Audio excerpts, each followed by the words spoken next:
मध्य प्रदेश में भी चुनावी बिगुल बज चुका है। यहाँ 28 सीटों पर उपचुनाव होने हैं। सभी पार्टियां अपनी अपनी जीत की हामी भर रहे हैं, लेकिन कांग्रेस के लिए ये चुनाव गेम चेंजर भी साबित हो सकता है। जानिए आखिर कितनी सीट जीतने पर कांग्रेस सत्ता में वापस आ सकती है, हमारी इस खास रिपोर्ट में।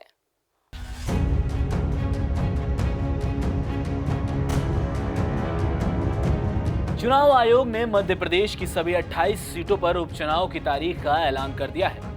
प्रदेश की इन सीटों पर 3 नवंबर को वोटिंग होगी और 10 नवंबर को नतीजे आएंगे। चुनाव की तारीख के साथ ही राजनीतिक गलियारों में तैयारियां जोर पकड़ ली है। मध्य प्रदेश का ये उपचुनाव सबसे खास है क्योंकि पिछले 16 वर्षों में महज 30 सीटों पर चुनाव हुए थे, लेकिन इस बार एक साथ 28 सीटों पर उपचुनाव होंगे। ये उपचुनाव सरकार और बड़े नेताओं के भविष्य तय करेंगे। दोनों ही पार्टी एड़ी चोटी का जोर इस चुनाव में लगाना चाहती है। बीजेपी जहां ज्योतिरादित्य सिंधिया के चेहरे पर चुनाव लड़ने का मन बना बैठी है, तो वहीं कांग्रेस के सामने यह चुनौती है कि वह किन मुद्दों पर बीजेपी और ज्योतिरादित्य सिंधिया को टक्कर दे पाएगी।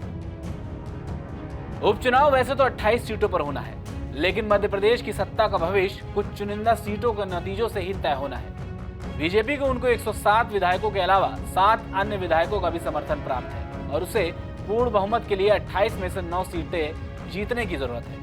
वहीं दूसरी पार्टी कांग्रेस के पास इस वक्त 88 विधायक मौजूद हैं और इस परिस्थिति में कांग्रेस को सरकार बनाने के लिए पूरी 28 सीटें जीतना जरूरी है। तो वहीं अगर बसपा या अन्य पार्टी 2 सीटों पर भी जीत हासिल करती है तो कांग्रेस के लिए मुश्किलें खड़ी हो सकती हैं। खास बात यह है कि इन 28 सीटों में से 27 सीटों 2018 के चुनाव में कांग्रेस के विधायकों ने जीत हासिल की थी। 28 सीटों में से 16 सीटें ग्वालियर चंबल से ही जाती हैं, जिसमें कांग्रेस, बीजेपी व तीसरी पार्टी बसपा, जिसे कम नहीं आंका जा सकता, वहां कोई कमी नहीं छोड़ना चाहिए।